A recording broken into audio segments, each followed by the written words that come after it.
Përshëndetje të nderuar shikues, ja ku po ritakojmë sërish së bashku me gjurmët në një ditë tjetër, në një temë tjetër.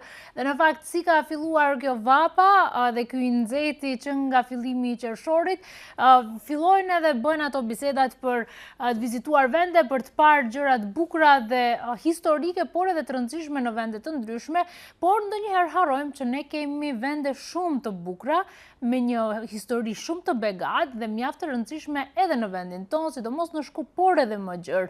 Dhe në fakt për të folur pikërisht për këto vende dhe lokacione të cilat ndonjëherë kalojmë dhe harrojmë që kanë aq histori të bukur dhe të begate që janë aq të rëndësishme si për historinë shtetërore, ballkanase, por edhe për atë botërore. Ne në fakt do flasim për rëndësinë e tyre, për mirëmbajtjen e tyre dhe në çfarë faze të le të themi kështu të prezantimit drejt botës janë ato. Në fakt akuadukti, Kalaja e Shkupit, Qarshia e Vjetër janë vetëm disa prej lokacioneve që turistët i kanë kështu vendet më kryesore për të vizituar, e ne ndonjëherë i marrim si për të mirëqena dhe mbi të gjitha nuk investojmë mjaftueshëm ndoshta edhe vetë ne qytetarët për të mirëmbajtur ato. Por në fakt, si qëndron situata me akuaduktin, i cili për shumë gjatë kohë është diskutuar që nuk është në një situatë të mirë, qoftë të mirëmbajtjes me mbeturina, por edhe të prezantimit patjetër, por edhe Kalaja e Shkupit ka qenë mbyllur tashmë e sa kohë. Kështu që për të folur mbi këto pika dhe për të folur edhe më gjerë, së bashku me mua këtu në studio është Vesele, e kemi drejtoreshën e Drejtorisë për mbrojtje të trashëgimisë kulturore, Vesela Честоева. Добър ден, добро ни дојдовте. Добър ден, благодарам на поканата. Ја знам што спомнав 3 локации кои што туристите особено најчесто одат и гледаат или пак ги чувствуваат, ама ние понекогаш забораваме дека ги имаме тука во Скопје и дека ја забораваме и нивната важност за историјата, но и за нас. Колку ние знаеме за овие места, за овие локации кои што ги имаме тука? Ја би можела со сигурност да кажам дека странците навистина повеќе знаат, што навистина е за жал оваа констатација. Би сакала да истакнам дека Република Македонија итекако поседува богато културно наследство, кое што навистина зборува не само за нас самите, него тоа е културно наследство кое што со векови екзистирало на овие простори. Предходната констатација темелам на фактот, бидејќи пред 2 години кога дојдов на чело на институцијата Управа за заштита на културно наследство, затекнав една ситуација која што навистина представуваше нешто што ми даде мотив дека ние навистина треба и текако тоа да го промовираме, се со цел да ја потврдиме она децениска, милениумска проекти кои што навистина екзистирале на овие простори, но не со доволен ентузијазам промовирани за да можеме да го доближиме како светско културно наследство. Еден од овие проекти беше и Калето, на кое што се нафатив изминатите 2 години, бидејќи катастрофална беше ситуацијата дека веќе постоеа 2 објекти горе на Калето, кои што беа започнати со градба 2011 година и тоа траело некаде до 2017 година, би сакала да споменам дека навистина бројот на посетители горе на Кале е во огромен број и секојдневно пристигнуваат автобуси кои што посетители немаат содржина, освен онаа прошетка на самата тврдина, не можат да се запознаат со богатото културно наследство кое што за среќа изминатите години од 2008 некаде до 2012-13 година се одвиваа благодарение на капиталните археолошки истражувања кои што континуирано се случуваа на Кале. Објектите биле отпочнати да се градат 2011 година и застанати некаде во 2016-17 година, за да 7 години бидат оставени на забот на времето. Си земав за обврска и обезбедивме финансиски средства, нели, преку владата на Република Македонија, за да можеме да ги завршиме и да ги ставиме во функција. И можам да истакнам дека сме при крај со работите. Веќе музеот на праисторија е готов. Минатата недела, значи, ги тестиравме противпожарната заштита, дојавата, видеонадзорот и остануваат уште неколку работи да се завршат на музеот на отоманскиот период. И некаде за месец и половина треба да ги пуштиме, нели, да ги отвориме, за да можат посетителите барем дел од летниот период да имаат можност да добијат, нели, поголема содржина на самиот локалитет Кале. Би сакала исто така да истакнам дека во самите два музеи ќе бидат изложени некаде поголем број на артефакти, зборувам за бројка. Ние сега располагаме со бројка околу 5800 артефакти, кои што временски се почнувајќи од енеолитот преку бронзеното време, железното време, се до османлискиот период. И би сакала исто така да истакнам дека овие два музеи не се класични градби, него тие се подигнати на археолошки локалитет. Например, музеот на праисторија е монтажен објект кој што е подигнат на самиот археолошки локалитет. Значи, посетителите ќе имаат можност да видат доле, бидејќи навистина е направен согласно последните музеолошки стандарди, да видат остатоци од енеолитска куќа, да видат профил на зид стратиграфски како културните слоеви се распоредени. Има огниште во самиот музеј и сето тоа ќе биде збогатено со дополнителна содржина, зборувам, нели, од аспект на дигитализација на модерно време, со таблети каде што посетителите ќе ја добијат она информативна содржина за да можат, нели, поблизу да се запознаат со животот на Кале, почнувајќи, значи, некаде од 5-тиот милениум па се до денес. Многу градови имаат Кале, имаат вакви големи конструкции и мислам дека и сите ние кога одиме во некој друг град, чим дознаваме дека има нешто така, веднаш одиме за да допреме до историјата на тој град. И мене многу ми е драго што веќе од август, од прилика август, ќе можеме и ние сами да влеземе, пошто и ние не сме ги виделе за многу време овие музеи и особено археолошките моменти. Но според вас, кој музеј ќе биде поинтересен? При историја или пак Османлинскиот музеј? Па видете сега, јас субјективно ќе биде. Јас како историчар на уметноста и археолог навистина не можам да ги поделам, бидејќи и музеот на праисторија и музеот на отоманскиот период ќе нудат многу квалитетна содржина во делот на предметите кои што ќе бидат изложени, но веќе ако ме прашувате, тоа е музеот на праисторија, бидејќи ќе има огромен број на предмети кои што на некој начин ќе го дообјаснат животот во тоа време, како што и претходно споменав.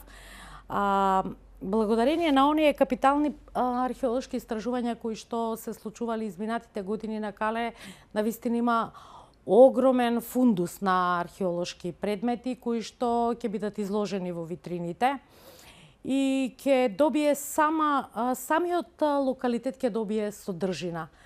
Интересно е тоа што, како што споменав и пред малце, значи огромен број на посетители го посетуваат Кале и самите по себе овие два музеи ќе бидат одржливи. Бидејќи жално е да констатираме дека изминатите години биле оставени така, бидејќи тие носат профит и сами по себе ќе се одржуваат. Во таа насока би сакала да споменам дека во крајна фаза е и носењето на одлуката за прогласување на Кале како споменик од особено значење под категорија големо значење и ќе се реши она што досега не беше решено, кој ќе управува со Кале.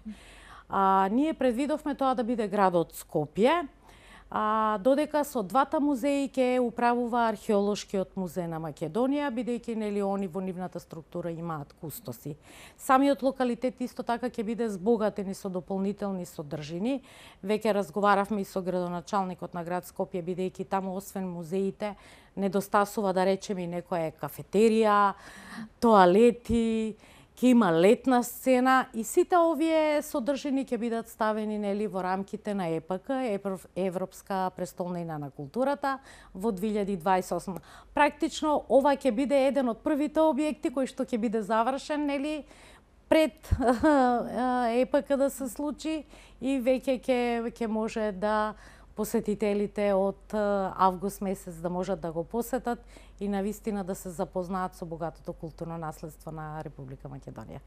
Се две чекам, дека еве моментално ние имавме некои слики, пошто нашата камера била неколку пати во Кали и за жал местото не беше чистено со отпадоци, со тревата пораснати и не одржани. Сега едва чекаме да одиме да се види тамам едно историско место, како што би било и во другите држави. Се планираат овие други работи кои што се ги кажавте, тоалети, кафетерија, за колку време мислите дека ги Вака сега, во моментот предлогот одлуката е во процедура. Знаете, ние имаме одредени обврски кои што мораме да ги завршиме предходно. Јас се надевам дека исто паралелно ги водиме овие процеси за да може да помине управувањето во рамките на градот Скопје, бидејќи навистина пред 2 години кога дојдов на оваа позиција, прво го посетив Калето и како што спомнавте и вие, тревата ни беше над глава, а навистина разочарувањето и кај посетителите, и кај гостите и туристите кои што го посетуваа Кале беше како воопшто ние можеме како држава да го дозволиме да имаме една таква прекрасна тврдина, да не се одржува самиот. Веднаш започнавме акција во тоа време преку ЗЕЛС и благодарение на градоначалниците, бидејќи ние како управуваме сега во моментот, знаете додека локалитетот не е предаден на управување на градот Скопје, управата за заштита на културно наследство е одговорна за овие процеси, а ние како управа не можевме да се грижиме и за тековното одржување. Зборувам од аспект на комунална хигиена и паркови и зеленило. Успеавме да го исчистиме навистина во една голема акција минатата година и веќе се зафативме и со поправка, тековно одржување, санација и адаптација на овие два објекти и веќе крајот го гледаме и навистина сум среќна поради тоа. Направени се и добри инвестиции. Нормално за све нешто убаво и добро се бараат и пари нормално. Досега Кале кој што влегол бесплатно, како ќе биде од август и натаму, како ќе се отвори за сите и граѓани и туристи? Како што споменав, значи управувањето ќе биде во рамките на градот Скопје, а влезниците за двата музеи ќе ги менаџира Археолошкиот музеј на Македонија. И сега вака ако си го поставиме прашањето, јас шо велам, по €1 да се наплаќа на дневна основа, навистина тоа се големи средства кои што повторно би требале да се вложуваат нели во самиот локалитет за да може да продолжи и конзервацијата на останатите објекти кои што се горе на Кале, нормално да се инвестира во други содржини и ние кога одиме негде, да речеме и кога посетуваме една ваква тврдина, гледаме дополнителни содржини кои што секој посетител сака и да го види музеот, да се запознае со историјата, да се запознае со културното наследство, но во исто време сака и да седне, и да одмори, и кафе да се напие. Значи, менаџирањето со средствата ќе биде на музејските институции кои што ќе менаџираат со самите музеи. Управата единствено во овој случај се јавува само како инвеститор преку владата на Република Македонија да ги стави во функција и да ги предаде понатаму за да си го одржуваат и да го менаџираат музејските институции. Значи влезниците и за двата Да, музеја ќе бидат одлучени или пак најавени за јавноста, можеби во следните месеци, Така е. августи и така натаму. Ние ќе одиме со малце реклами, па ќе се вратиме пошто имаме многу за да збориме. Кале е само една од најубавите локации што ги имаме. Шкаме пак публицитет, да рикте емисариш на студио. Ако порикthehemi на студио, да доваждаме да флясим për Kalane Shkupit. Зборевме за неколку детали за тоа што можеме да очекуваме за следните месеци, но водичи дали ќе има? Пошто ние често пати мислиме дека Калето е само од османлискиот период, но, како што и вие кажавте, податоците ни не враќаат многу назад во историја. Двете музејски институции кои што ќе за краток временски период, нели, ќе бидат отворени горе на Калето. Нормално дека ќе бидат вклучени и водичи кои што ќе мора да ја презентираат, нели, историјата, приказната за Кале, за да можат посетителите да добијат одредени информации, што тоа всушност и каков живот имало на Кале, што се случувало, предметите кои што ќе зборуваат за Кале. Тоа ќе бидат професионални водичи кои што се со статус кустоси, водичи, и кои што се вработени во Националниот археолошки музеј на Македонија. Кале е само една од многу локации што ние ги имаме. Веднаш многу блиску до Кале ние Стара Чаршија. Мислите дека Стара Чаршија е најдобрата состојба можна или пак има простор за подобрување? Јас би констатирала дека Старата Чаршија почна да живее, што не беше случај во минатото. Во 2008 година е донесен законот за прогласување на Старата Скопска чаршија од особено значење, каде што се регулираат многу обврски во делот да се зачува автентичноста на самата чаршија. И изминатиот период навистина имаше неколку проекти во делот на реконструкција, ревитализација на Старата Скопска чаршија, но сите тие не можат да поминат без амин, што викам јас од управата. Значи, ние како управа за заштита издаваме конзерваторски одобренија, се со цел да ја зачуваме автентичноста на Старата Скопска чаршија, и ако паметите, пред 4-5 години, кога беа заменети излозите на дуќаните во Старата Скопска чаршија, ние многу внимававме на тоа да се зачува таа автентичност и ниту еден изведувач, нели, не може да постапува без за тоа да има вклучено конзерваторски надзор, кој што интервенира до управата за да можеме ние како орган да реагираме. Во моментот се изведуваат работи на реконструкција на улица Самарџиска и тоа е проект на општина Чаир. Се менува калдрмата со травертински плочи за да може, нели, да се зачува оној автентичен изглед.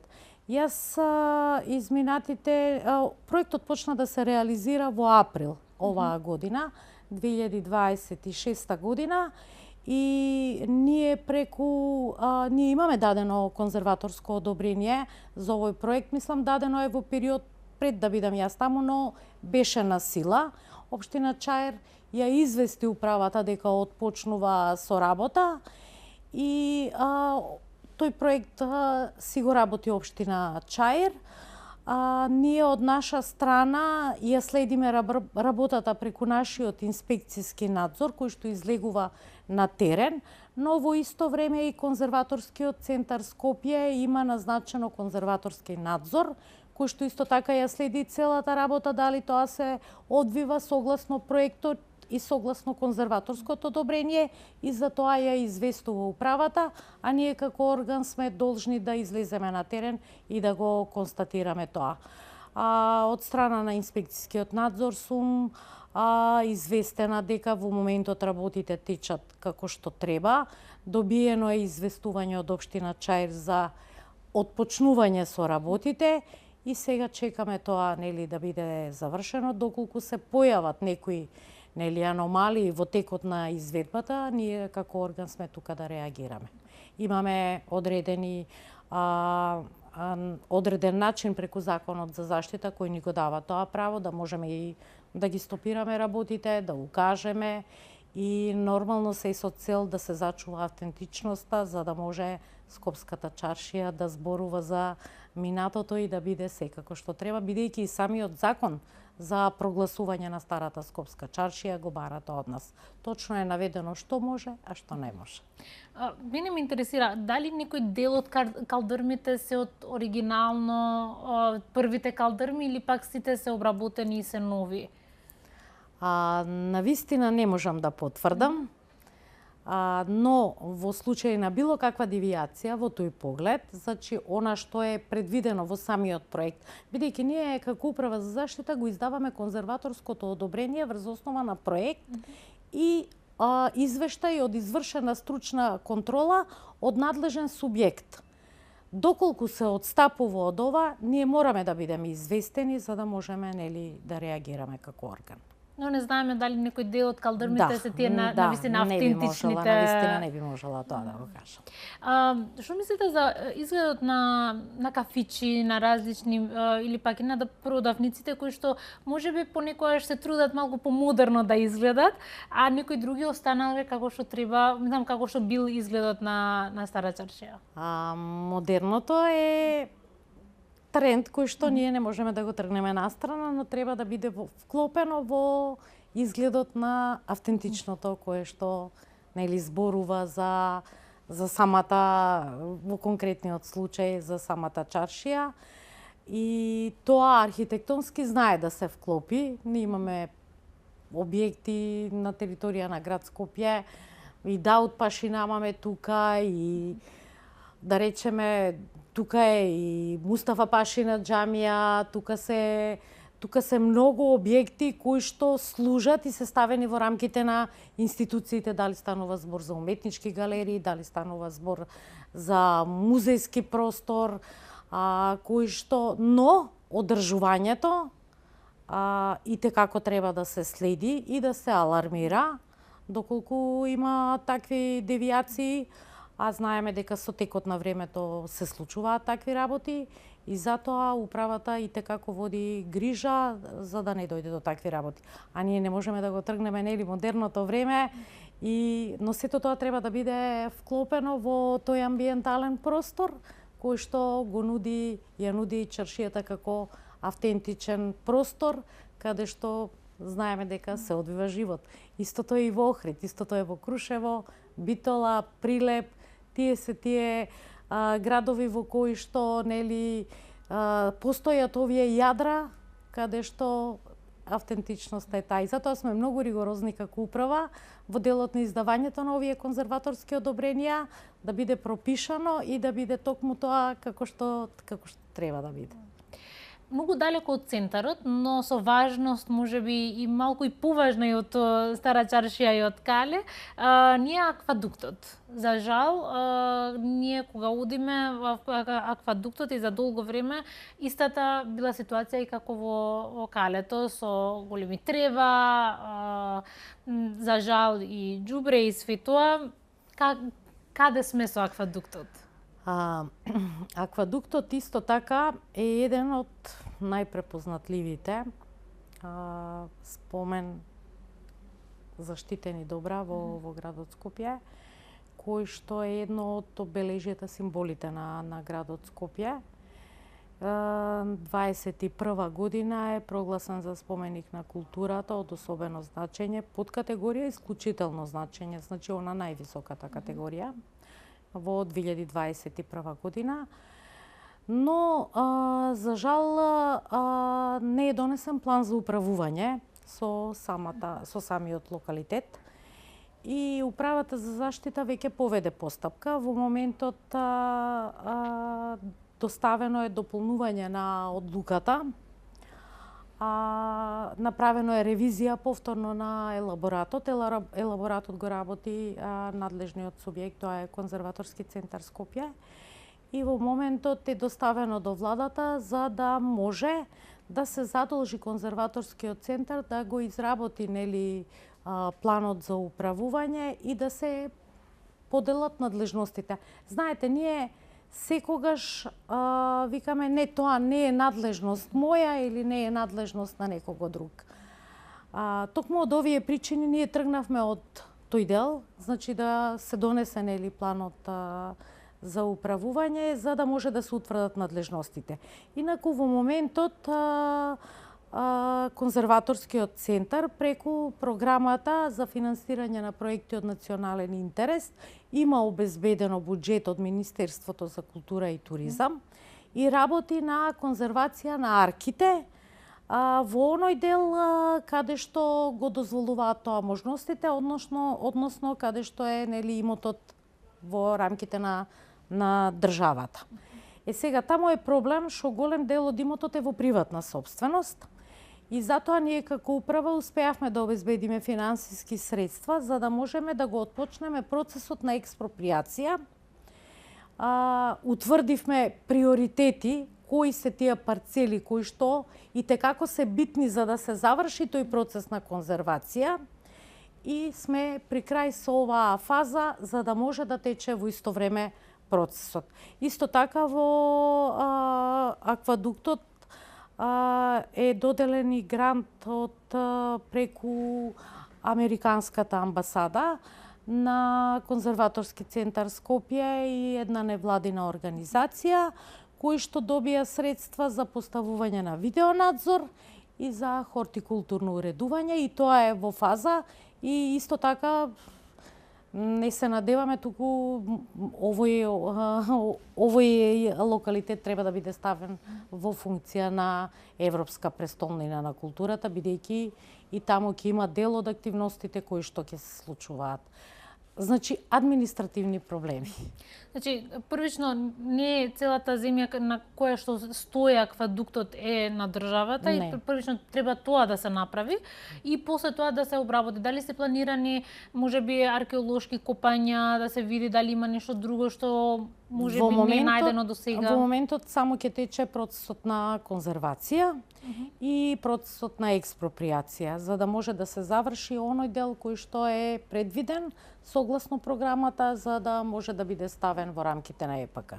Тоа значи дека ќе ни одземе уште многу време? Па не би рекла, затоа што во крајна фаза процесот е отпочнат од претходно во делот на експроприацијата и голем дел од предметите кои што ги води исто така Управата за заштита на културно наследство се при крај.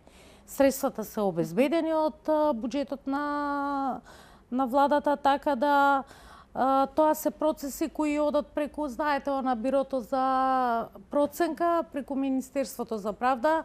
Брзаме да го завршиме и тој процес за да можеме да ги ослободиме парцелите, да продолжи конзервацијата и сето тоа да биде до 28-ма, оној дел кој што представува јавен интерес. Бидејќи тоа е голем и процес, но тоа се постапки што веќе се отпочнати и на кои што практично јас веќе го гледам крајот. Сакам да знам, вие како директор и исто така и историчар, кој би било најубавиот момент или пак како би требало идеално аквадукт да изгледа? Дали би имал некој друг музеј таму блиску, водичи или не знам, дали би било заокружено? Како идеално би изгледало тоа? Затоа и го спомнав тоа, бидејќи мора прво да се донесе планот за управување, каде што овие надлежности би можеле да се стават. За музеј не е предвидено таму музеј сега за сега, зашто не понатаму. Значи ова да биде овој дел да биде ставен во рамките на ЕПК за одржување на настани и нормално да биде завршена конзервацијата на оние арки каде што во моментот сега е сконцентриран конзерваторскиот центар. Значи, тука имаме голема работа административна, па потоа теренска работа. Ние ќе одиме пак со реклами, пак ќе се вратиме, пошто имаме уште за зборување за овие локации. Што имаме пак публицитет до Reclaim Research на студио. Ако порекли мислиш на студио да е важно им темон, Скопје не е важна само поради минатото, но сега и иднината ќе ни биде важна, пошто 2028 ни е многу важен момент со насловот Скопје град на културата во европско ниво. Како ќе биде таа година за нас?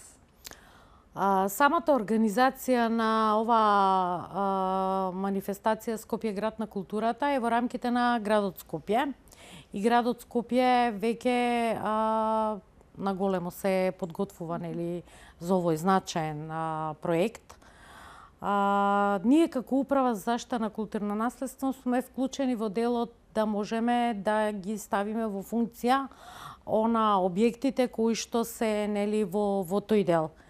И сметам дека Европска престолнина на културата е проект каде што културното наследство треба да доминира, односно да преку културното наследство ние ги привлечеме оние странски посетители не само 2028 година.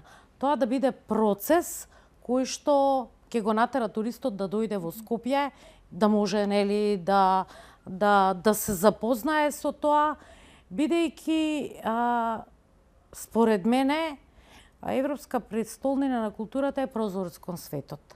И навистина максимално тука е вклучено Министерството за култура и туризам, градот Скопје, Управата за заштита на културно наследство, музејските институции, останатите културни институции, сите треба максимално да се подготвиме за да подобро го презентираме и го представиме.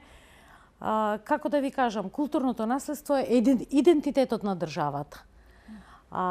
Туризмот најмногу се гледа преку тоа, преку археолошките локалитети, преку црквите, манастирите, џамиите.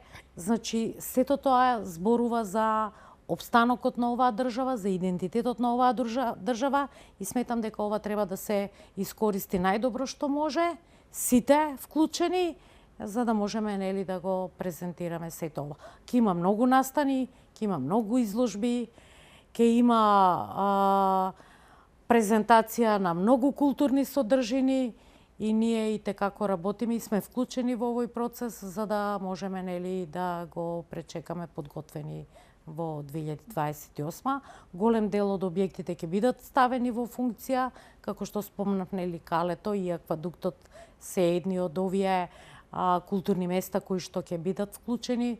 Тука е исто и Скупи, тука се и останати археолошки локалитети, кои што се сконцентрирани не само во градот Скопје и во околината, каде што ќе се случуваат голем број на манифестации и изложби, се со цел да го промовираме ова како проект и како држава и како идентитет. Колку е важно да имаме еден план како ние ќе работиме во следни години за заштита на сето ова што го имаме од минатото. И како е многу важно и јас во таа насака би сакала да спомнам дека жално е да констатираме дека во државата наша овие 30 години нема донесено национална стратегија за заштита на културното наследство. Ние не сме имале патоказ каде тераме. Најблагоречено, ако можам така да се изразам. Во изминатите 2 години формирав работна група во управата, составена од видни експерти, кои што се нафатија и го изработивме документот, каде што ги утврдивме целите и приоритетите што нас тоа ни е битно во заштитата. Ние мораме да знаеме каде се стремиме. Ние мораме да продолжиме и со валоризацијата и со ревалоризацијата на објектите, за да не ни се случуваат настани за кои што навистина после треба да жалиме. Документот веќе е доставен до влада. Во периодот ги прибираме мислењата од релевантните институции како што е транспорт и врски, животна средина, општината каде што се наоѓа заштитеното добро и се надеваме дека за месец дена националната стратегија ќе го види светлото на денот, бидејќи од владина процедура треба да оди во собрание, каде што собранието со Бадентерија го изгласува тој стратешки документ. Инаку би сакала да споменам дека овој стратешки документ е дел од бенчмарковите на Европската Унија, како обврска дека државата мора да поседува таков документ. И еве уште една, што би рекла ја, чекин, успеавме да завршиме во овие 2 години, не застануваме тука, ќе продолжиме и ќе се стремиме да ја презентираме државата и нормално да се грижиме за културното наследство кое е темелот, идентитетот на една држава. Јас ви благодарам многу за вашето присуство и се надевам навистина дека за 2 години ќе успееме сите овие локации, сите овие многу важни места во Скопје да ги имаме во совршено ниво и ние и туристите да бидеме секој ден таму. Ви благодарам многу. Затоа сме ние тука, ви благодарам на поканата.